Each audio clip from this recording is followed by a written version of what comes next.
하나님의 말씀 함께 보겠습니다. 야고보서 1장 5절부터 8절의 말씀입니다. 신약 성경 야고보서 1장 5절부터 8절의 말씀입니다.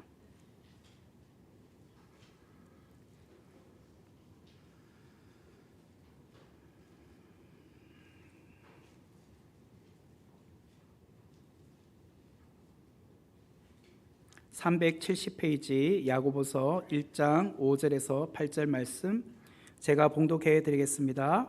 너희 중에 누구든지 지혜가 부족하거든 모든 사람에게 후히 주시고 꾸짖지 아니하시는 하나님께 구하라. 그리하면 주시리라. 오직 믿음으로 구하고 조금도 의심하지 말라. 의심하는 자는 마치 바람에 밀려 요동하는 바다 물결 같으니 이런 사람은 무엇이든지 주께 얻기를 생각하지 말라. 두 마음을 품어 모든 일에 정함이 없는 자로다. 아멘. 우리 이 시간 루디아 여전도에서 찬양해 주시겠습니다.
아유, 감사합니다. 또 말이 나오시니까 더 좋네요. 지난 시간에는 그 마리아 여전도에서 했는데요. 지난 시간에는 마리아 남편들이 나오셨는데 오늘 루디아 저도 남편인데 그 연령인데 뭐 워낙 많이 나오셔서 저는 안 나와도 되겠다, 그죠? 네, 오늘은 우리 야고보서 1장 5절에서 8절의 말씀을 중심으로 그 하늘의 지혜를 구하라라는 제목으로 귀한 은혜를 나누도록 하겠습니다. 지난 시간에 야고보서 1장 2절에서 4절의 말씀을 중심으로 우리가 여러 가지 시험, 곧 하나님께서 주시는 시험인 테스트, 시련이라고 하는데요. 그 시련을 당할 때 어떻게 해야 하는가에 대해서 우리가 살펴보았습니다. 테스트라는 시험은 하나님께서 주시는 시험이기 때문에 잘 견디고 인내하면 우리의 믿음이 이전보다도 더 성장하게 된다. 그렇게 말씀을 드렸죠. 그래서 하나님이 주시는 시련 혹은 테스트는 우리가 믿음 성숙을 위한 시험이다라고 말씀을 드렸습니다. 이어서 나오는 5절의 말씀은 이렇게 시작을 하는데 5절의 말씀을 보면 너희 중에 누구든지 지혜가 부족하거든 모든 사람에게 후히 주시고 꾸짖지 아니하시는 하나님께 구하라 그리하면 주시리라. 5절의 말씀을 보면 여러분 이 성경을 늘 읽을 때 궁금증을 가지셔야 돼요. 그냥 뭐 맹숭하게 읽지 마시고 늘 이렇게 그 성경을 깊이 보려면 앞뒤 문맥을 보시면서 궁금증을 좀 가지셔야 되는데 5절의 말씀을 보면서 여러분 혹시 궁금증이 생기시나요? 문맥상 아무 문제가 없는 것 같은데 뭘 궁금증을 가지나 그렇게 말씀을 하실 수 있겠지만 야고보서 1장 2절부터 4절의 말씀에는 분명히 시험에 관련된 이야기를 하고 있었습니다. 그러다가 갑자기 5절에 와서 지혜라는 주제로 화제가 바뀌고 있어요. 그러면 뭔가 궁금증이 생겨야 합니다. 왜 갑자기 야고보가 시험에 관해서 이야기하다가 생뚱맞게 지혜로 화제를 바꾸고 있을까? 시험 이야기하다가 왜 지혜로 넘어가지? 거기에 대한 궁금증을 가지셔야 된단 말이에요. 우리도 누군가와 대화하다 보면 이런 경험을 할 때가 있어요. A라는 주제를 가지고 재미있게 이야기를 하다가 갑자기 누군가가 화제를 바꿔요. B라는 주제로 막 바꿔요. 그러면 어떤 생각이 들어요? A라는 주제가 재미가 없나? 왜 갑자기 저 사람이 주제를 바꾸지? 더 이상 그 이야기를 하기 싫다는 건가? 아마 그런 생각이 들 거예요. 마찬가지로 오늘 우리는 야고보는 너희가 여러 가지 시험을 당하거든 온전히 기쁘게 여기라 믿음의 시련을 인내로 온전히 이루라 라고 분명히 지금 2절부터 4절까지 이야기해 오다가 5절에 와서는 너희 중에 누구든지 지혜가 부족하거든 모든 사람에게 후히 주시고 꾸짖지 아니하시는 하나님께 구하라 그리하면 주시리라. 이렇게 갑자기 주제가 바뀌고 있으니까 이게 무슨 말이지? 그런 궁금증을 가지셔야 된다는 거예요. 지금 야고보는 주제를 바꾸고 있는 것인가? 아닙니다. 주제를 바꾸는 게 아니에요. 시험에 대해서 계속 이야기하면서 뭔가를 거기에다가 덧붙여서 말하고 있는 거예요.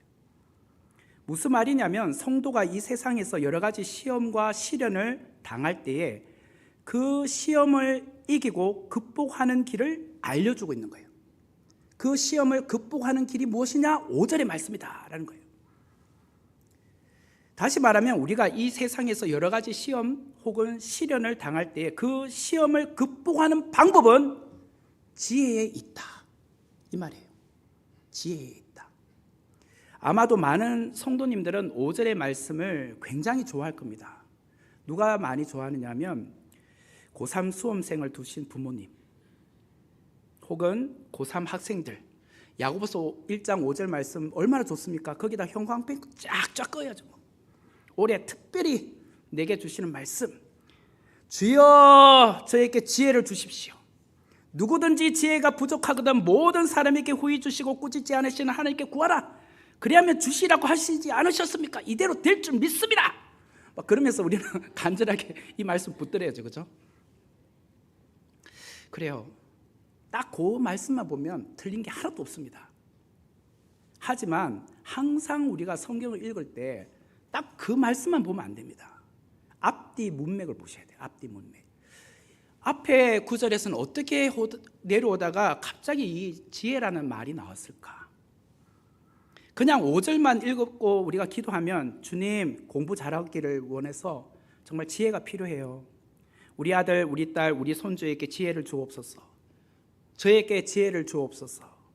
우리는 분명히 이렇게 기도하게 돼 있죠. 이 딱 5절 말씀만 보면.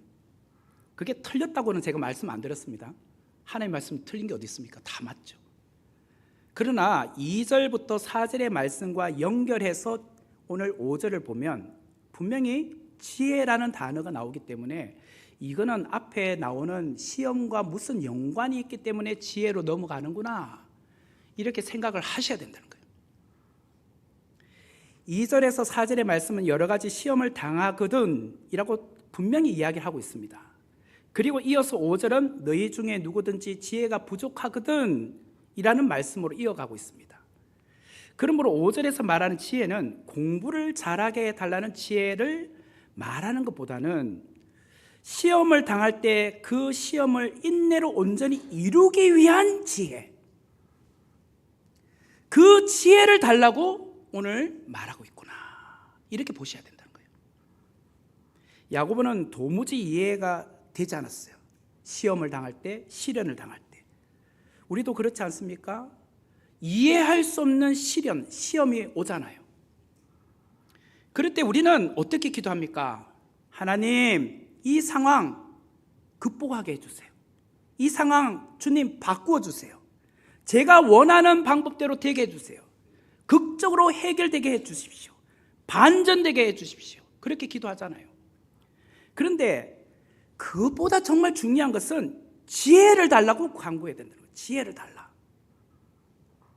우리는 여러 가지 시험을 당할 때 하나님께 이렇게 기도해요. 주님, 지금 경제적으로 어려워요. 필요한 재정을 주시옵소서. 주님, 지금 건강에 위기가 왔어요. 건강을 회복해 주십시오. 누군가와 관계가 깨어졌습니다. 힘듭니다. 이 문제를 해결해 주십시오.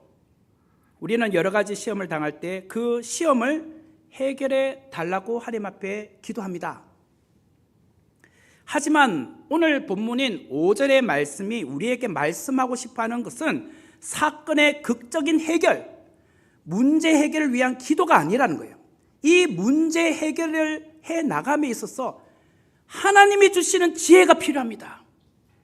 이거예요. 하나님이 주신 지혜가 있어야 이 문제를 내가 극복해 나갈 수 있다는 거예요.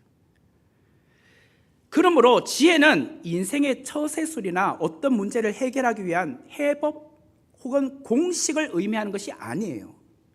5절이 말하는 지혜는 지금 나에게 일어난 이 모든 일들을 하나님의 시각에서, 하나님의 관점에서 바라보고 내게 직면한 문제를 하나님 안에서 재해석할 수 있는 영적인 통찰력, 이게 지혜라는 거예요.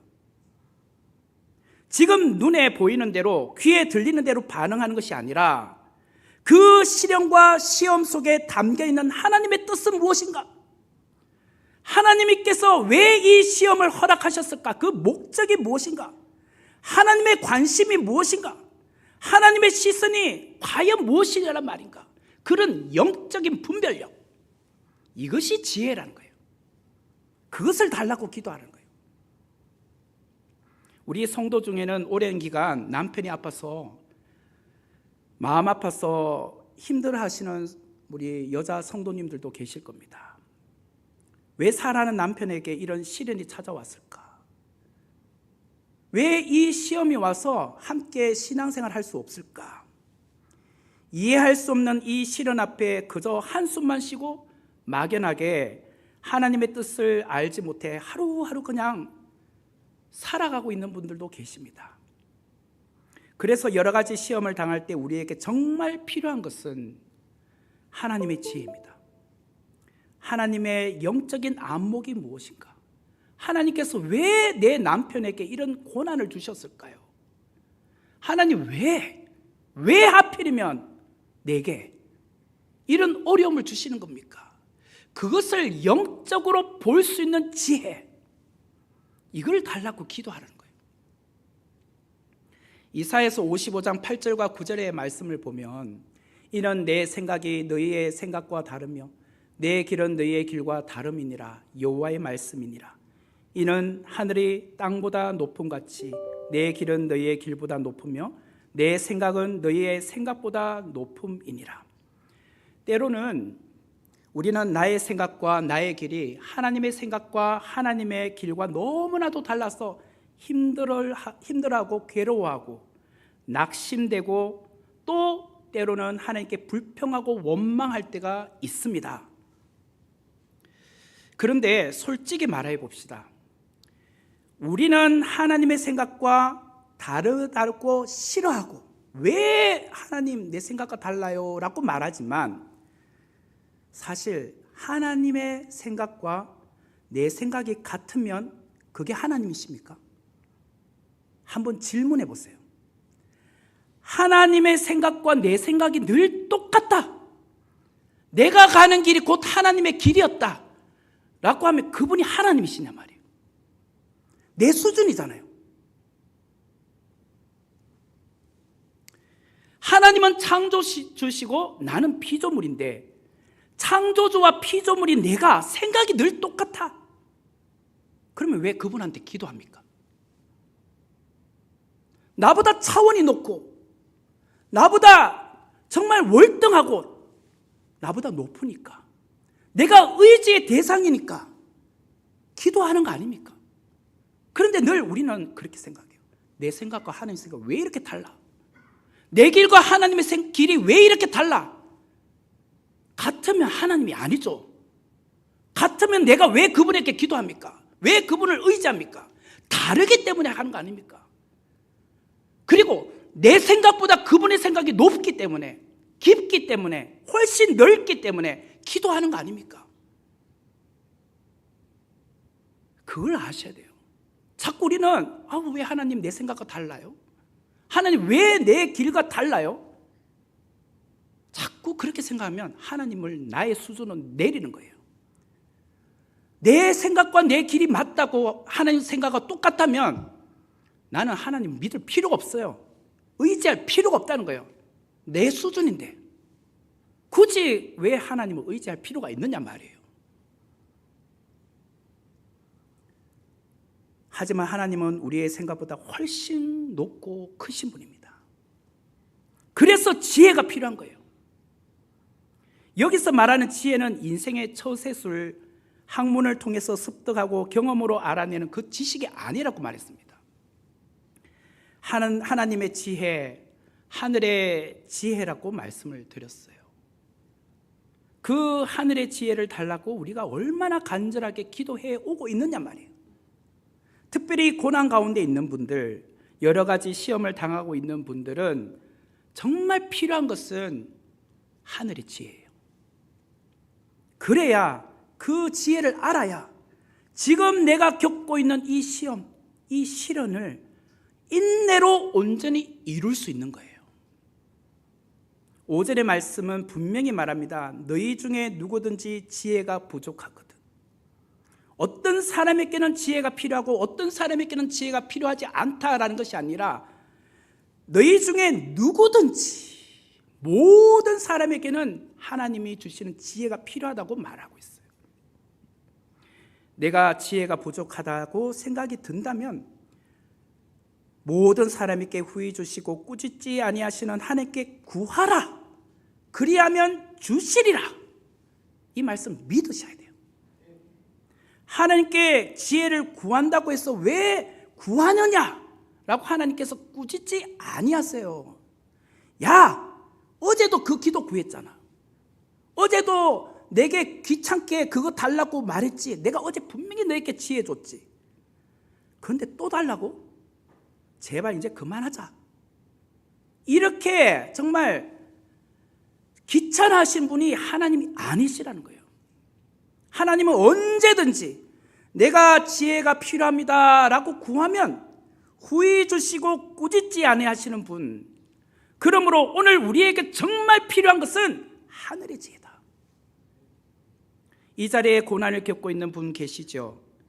아직도 내게 닥쳐온 고난이 해석이 안 되는 분들도 계시지요. 왜 내게 이런 어려움이 찾아왔느냐, 답답한 분도 계시지요. 그렇다면 모든 사람에게 후히 주시고 꾸짖지 아니하시는 하나님께 지혜를 간구해 보십시오. 하나님, 내게 이 어려움을 해석할 수 있는 능력을 주십시오. 왜 이 고난이 내게 왔는지, 이것이 유혹이 아니라 하나님이 주신 테스트라면 왜 내 이런 상황 가운데 오게 했는지, 어떻게 이 어려움을 극복해야 하는지 주님 저에게 지혜를 주십시오. 그걸 구하라는 거예요. 하나님께 구하라, 그리하면 주시리라. 말씀에서 이런 또 질문이 생깁니다. 나는 기도 응답을 위해 지금까지 수없이 그 기도 제목을 붙들고 기도해 왔습니다. 하나님, 이거 해석이 안 돼요. 정말 이 문제가 풀리지 않아요. 응답해 주십시오. 조지 밀러는 5만 번 이상이나 그 기도 응답을 받았다고 했는데, 조지 밀러가 5만 번 이상 기도 응답을 받았대요. 그런데 나에게는 왜 그런 기도 응답이 되지 않나요? 왜 내게는 그 기도 응답이 더디기만 할까요? 왜 하나님은 제게는 침묵하시는 것입니까? 이처럼 여러 가지 시험을 당하고 있는 그리스도인에게 기도는 때때로는 간절함도 있지만 때때로는 답답해요. 간절하죠. 주여 제발 좀 알려주십시오. 그런데 응답이 없으니까 답답하기도 해요. 또 기도하는 분이라면 누구나 이런 경험을 해보았을 겁니다. 왜 내 기도는 응답되지 않는 것인가? 그러면서 드는 생각, 어차피 내가 기도한 대로 되는 것도 아니라면, 하나님께서 원하시는 대로 되게 하실 것이라면 굳이 내가 기도할 필요가 뭐 있는가? 하나님의 절대 주권, 하나님이 정하신 뜻이 있는데 내가 기도하지 않아도 하나님께서 알아서 그렇게 인도하실 건데 뭐 굳이 내가 기도할 필요가 무엇이 있나? 이런 생각을 또 하는 분이 있을 거예요. 이처럼 우리는 기도에 대한 주제를 다룰 때마다 참 답답해요. 기도에 응답이 없어 답답하기도 하고 낙심되기도 하지만 무엇보다도 나의 기도에 무슨 문제가 있는 것은 아닐까? 내가 이렇게 오랫동안 기도하는데 왜 안 되지? 그러다 보면 의심이 생겨요. 분명 하나님께 구한 것은 반드시 응답해 주신다고 믿고 확신하고 지금까지 기도해 왔는데 때때로 그 기도가 지체되기도 하고 응답되지도 않으면 자꾸 의심이 생겨요. 내가 기도하면 하나님이 응답해 주시는 게 맞나? 내게 무슨 문제가 있나? 이번에도 하나님께서 응답해 주지 않으면 어떡하지? 그 기도가 이루어질까? 안 이루어질까? 자꾸 그런 의심 중에 기도하게 돼요. 확신이 없는 거예요, 자꾸. 그래서 야고보는 우리에게 무엇이라고 하느냐면 6절에서 8절의 말씀을 하는 겁니다.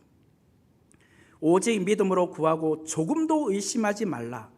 의심하는 자는 마치 바람에 밀려 요동하는 바다 물결 같으니 이런 사람은 무엇이든지 주께 얻기를 생각하지 말라. 두 마음을 품어 모든 일에 정함이 없는 자로다. 6절에서 8절의 말씀을 보면 의심과 관련하여 두 가지를 말씀하고 있어요. 첫 번째는 의심하는 자는 마치 바람에 밀려 요동하는 바다 물결 같아.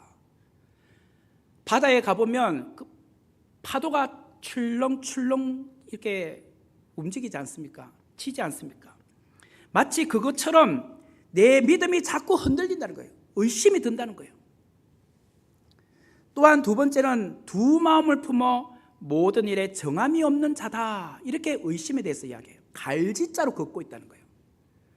이 길이 맞나? 저 길이 맞나? 내 기도가 응답될까? 안 될까? 그러면서 자꾸 마음에 불안한 거예요. 쇼핑을 가보면 어떤 여성들은요 선택 장애를 갖고 있는 분이 있습니다.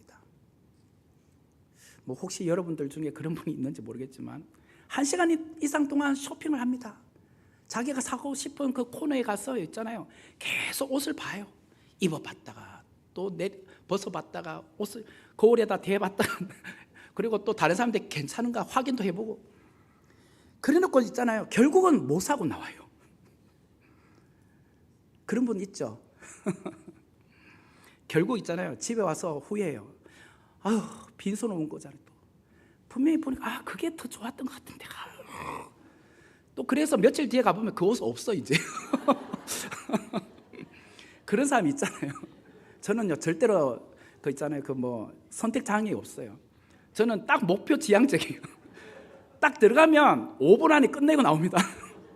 그 쇼핑하고 막 질질 돌아다니기 싫어요. 근데 어쩔 수 없이 안에 따라 카트 몰고 쭉쭉 따라다니긴 하지만 그것도 이제 그 남편의 역할을 하기 위해서 가는 거지 사실 빨리 집에 가고 싶거든요. 근데 어쩔 수 없잖아요. 이렇게 따라다녀야지. 근데 저 혼자 가면 저는 딱 뭘 사야 된다면 딱 그 코너 가가지고 많은 생각도 안 합니다. 그냥 딱 하나 고르고 나와요. 그냥 어차피 이걸 고르나 저러나 그걸 고르나 뭐 나중에 되면 뭐 거기서 뭐가 달라져요. 그냥 저는 그래요. 그냥 우리가 하나님께 기도할 때 먼저는 내가 과연 하나님의 뜻에 맞는 기도를 하고 있는가 그걸 한번 점검해 보셔야 되고, 두 번째는 기도하는 내 마음의 동기가 정말 순수하고 정직한가, 이 두 가지를 한번 점검해 보셔야 돼요. 과연 내가 하나님의 뜻에 맞는 기도를 하고 있는가?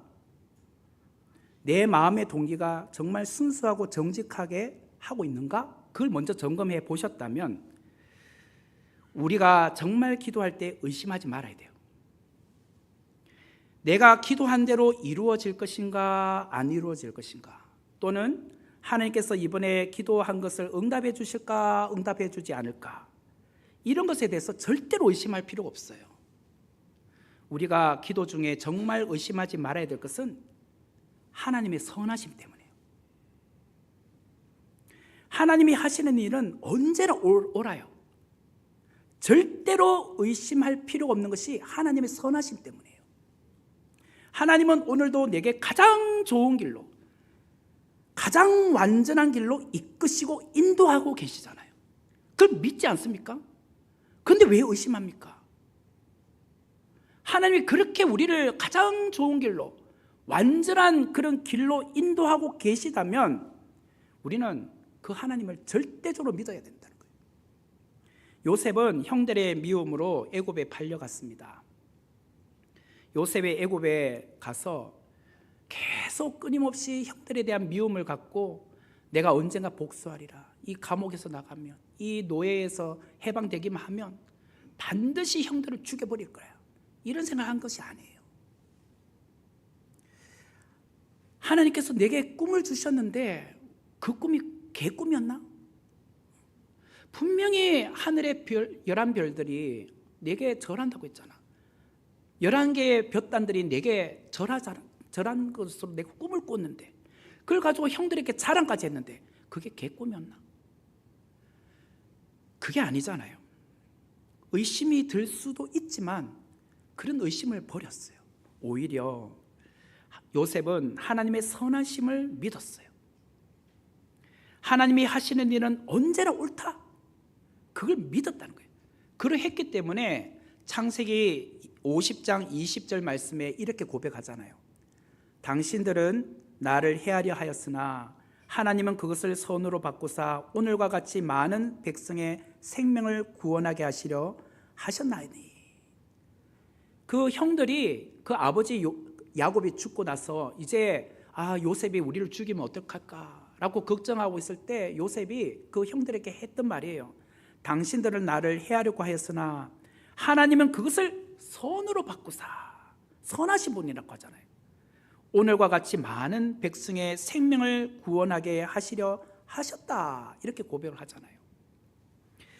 제가 그 일본 소설가 미우라 아야코가 쓴 빙점이란 것이 과거에 한번 TV 드라마로 나왔던 적이 있어서 제가 관심이 있어서 한번 책을 본 적이 있어요. 그 화면에 보시면 그 빙점이라는, 혹시 보셨는지 모르겠어요. 미우라 아야코가 쓴 책인데 거기에 나오는 이야기입니다. 이분이 이제 기독교인인데 그 다음 화면에 보시면 자막에 하나님, 당신이 하시는 일은 언제나 옳습니다. 왜냐하면 당신은 나보다 나를 더 사랑하시고 나보다 나를 더 잘 아시기 때문입니다. 그 빙점이라는 책 내용 안에 나오는 이야기예요. 하나님, 당신이 하시는 일은 언제나 옳습니다. 왜냐하면 당신은 나보다 나를 더 사랑하시고 나보다 나를 더 잘 아시기 때문입니다. 성도 여러분, 우리는 하나님의 때와 뜻을 알지 못하기 때문에 답답할 때가 너무 많아요. 기도 응답이 너무나도 더디다고 낙심할 때도 참 많습니다. 정말 하나님이 내 기도를 듣고 계시는가? 과연 내 기도는 응답될 수 있을까? 그런 의심이 들 때도 많아요.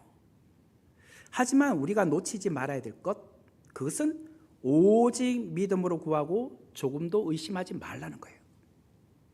왜 우리가 믿음으로 기도하고 조금도 의심하지 말아야 될까? 우리를 향하신 하나님의 선하심, 그걸 믿기 때문이에요. 가장 선하게 좋은 길로 인도하신다, 그걸 믿기 때문이라는 거예요. 하나님은 우리가 우리 자신을 아는 것보다도 하나님이 우리를 더 잘 아세요. 내가 나를 아는 것보다 하나님이 나를 아시는 것이 더 섬세하시고 더 많이 아신다는 거예요. 그리고 하나님은 우리를 향하여 너무나도 선하고 인자하시게 정말 가장 좋은 것을 주고 싶어 하시는 분이라는 거예요.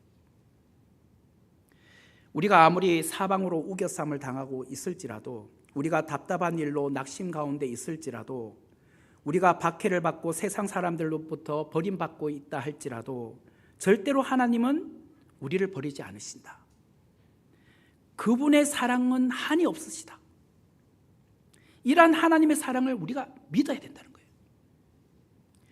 이게 어떻게 알 수 있느냐? 하늘로부터 지혜를 구할 때 알게 된다는 거예요. 왜 하나님 내게 시련을 주십니까? 왜 아픔을 주십니까? 이 고난이 왜 이렇게 깁니까? 그때 하나님으로부터 이 지혜를 받으면, 아, 하나님은 선하시지, 하나님이 하시는 일은 모두가 다 옳지, 그러므로 하나님, 나는 하나님을 신뢰합니다, 하나님을 사랑하겠습니다, 그렇게 고백할 수 있다는 거예요. 성도 여러분, 여러 가지 시험을 당하고 계신가요? 그럴 때 사건의 극적인 반전이나 상황의 변화를 위해서 우리는 늘 기도해 왔지 않습니까? 주님, 이 문제 해결해 주십시오. 주님, 병 낫게 해 주십시오. 주님, 경제적인 문제 해결해 주십시오. 우리는 늘 그 현실의 문제만을 간구해 왔습니다. 그러나 그런 기도가 먼저가 아니었더라는 거예요. 하나님의 지혜를 구하는 것이 먼저더라는 거예요. 하늘의 지혜를 구하라는 거예요. 하늘의 지혜는 나에게 일어나고 있는 모든 일들을 하나님의 시각에서, 그리고 하나님의 뜻 안에서 바라볼 수 있도록 해주는 지혜라는 거예요. 그리하여 영적인 통찰력과 영적인 분별을 깨닫게 해주는 것이 하나님이 주시는 지혜더라는 거예요.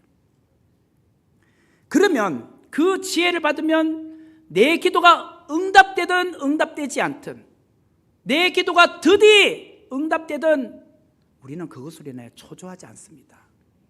하나님의 뜻이 있구나, 하나님의 선하신 계획이 있겠구나 믿기 때문이라는 거예요. 우리는 하나님께 지혜를 구하되 의심하지 않고 믿음으로 구해야 됩니다. 두 마음을 품지 말고 모든 일에 정함이 없는 그 하나님을 신뢰함으로 구해야 된다는 거예요. 하나님의 사랑은 변함없잖아요. 거짓 없으신 하나님의 성실하심, 그 하나님을 붙들으라는 거예요. 그렇게 기도해 보라는 거예요. 하나님의 사랑의 결정체가 무엇입니까? 바로 예수 그리스도, 그분을 십자가에 내어주신 사랑이었습니다. 우리는 지금 사순절을 보내고 있습니다. 하나님 아버지의 사랑은 그의 아들 예수 그리스도를 십자가에 죽게 하심으로 우리를 구원해 주신 사랑, 이것이 바로 하나님의 선하심 아닙니까? 하나님이 그의 아들을 우리를 위하여 내어주신 사랑을 하셨다는데 우리가 그 하나님 못 믿겠습니까? 그 하나님의 선하심을 우리가 의심할 수 있겠습니까? 나를 향하신 하나님의 선하심을 볼 수 있는 자만이 하늘의 지혜를 깨달을 수 있습니다. 하늘의 지혜를 깨달은 사람은요, 매 순간 무엇을 하는 줄 아십니까? 야곱처럼 낙타 무릎이 됩니다. 하나님, 오늘 내게 시련이 왔네요. 어려움이 왔네요. 그러면 내가 또 기도하겠습니다. 낙타 무릎이 되겠습니다. 그렇게 또 하나님 앞에 기도하다 보면 하나님의 지혜가 부어져요. 그리고 내 현실의 문제가 해석되기 시작해요. 아, 하나님이 이런 이유 때문에 내게 이 고난을 주셨군요. 그러면 또 그 지혜를 받은 사람은 하나님의 선하심과 하나님의 그 사랑을 알게 되기 때문에 또다시 기도의 자리에 가는 것입니다. 그래서 기도가 끊임없이 그의 인생에 정말 계속 이어가게 되는 거예요. 여러분, 여러 가지 시험을 당할 때 오히려 온전히 기쁘게 여기라고 말하지 않습니까? 어떻게 여러 가지 시험을 당하는데 온전히 기쁘게 여길 수 있을까? 마치 그거는요, 서핑, 파도 타기를 즐기는 서퍼와 같아요. 우리 한번 화면 한번 볼까요? 동영상인데.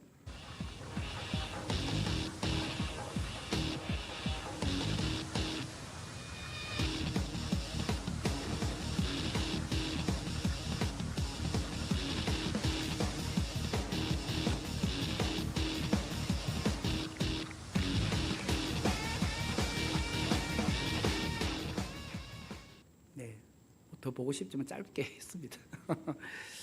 서퍼, 이제 파도 타는 사람들은요, 작은 파도가 오는 것을 더 좋아할까요? 큰 파도가 오는 걸 더 좋아할까요? 당연히 큰 파도가 오는 걸 더 좋아하겠죠. 자, 그러면 여러 가지 시험을 당할 때 온전히 기쁘게 여긴 사람은 작은 시험이 왔을 때 좋아할까요? 큰 시험이 왔을 때 더 기뻐할까요? 작은 시험. 아니요, 큰 시험입니다. 큰 파도에 자신의 몸을 맡기는 그 사람이 파도를 즐기잖아요. 그처럼 하늘의 지혜를 구하여 얻은 사람은 마치 큰 파도라는 시련이 왔을 때 오히려 거기에서 온전히 더 기쁨을 느껴요. 와, 하나님께서 오늘 막 나의 인생에 큰 시련을 주는 거 보니까 뭐 이렇게 큰 파도 한번 타보라고 하는가 보다. 아, 이거 즐겨보라는 거 하는구나. 뭐 그런 게 다 있냐. 그죠? 그런 거예요. 우리가 생각할 때는 큰 파도와 같은 시련이 오면 와, 좀 큰일 났다. 어떡하지? 근데 서프가 큰 파도가 오는 것을 즐기듯이 하나님께서 내게 또 어떤 이런 기쁨을 주렸고 어떤 이 시험을 통해서 내 믿음을 성장시키려고 이런 큰 시험을 주시나? 그렇게 그 파도를 즐긴다는 거예요. 그 고난을 즐긴다는 거예요. 기쁘게 온전히 여긴다는 거예요. 그렇기 때문에 그 큰 시련을 극복하려면 결국은 하늘의 지혜가 필요합니다. 하늘의 지혜를 우리가 깨달을 때 이 큰 파도가 정말 내게 유익이구나 라는 것을 깨닫기 시작을 한다는 거예요. 그러면 우리가 여러 가지 시험을 당할 때 온전히 기쁘게 여겨야 합니다. 그리고 그 시련을 해석할 수 있는 하늘의 지혜를 구하셔야 하는 것이에요. 순간순간 인생에 크고 작은 고비가 올 때마다 하늘의 지혜를 구하십시오. 하늘의 지혜를 받아 내게 허락하신 시련에도 넘어지지 않는 날마다 믿음으로 승리할 수 있는 그 하나님의 뜻을 우리가 알아가기를 주님의 이름으로 축원합니다. 네, 우리 오늘 이 말씀을 생각하면서 우리 같이 찬양하기를 원하는데요. 내게 허락하신 시련을 통해 나의 믿음 더욱 강하게 자라나고 험한 산과 골짜기로 나 다닐 동안 주께 더 가까이 나를 이끄시네. 우리 같이 찬양하도록 하겠습니다.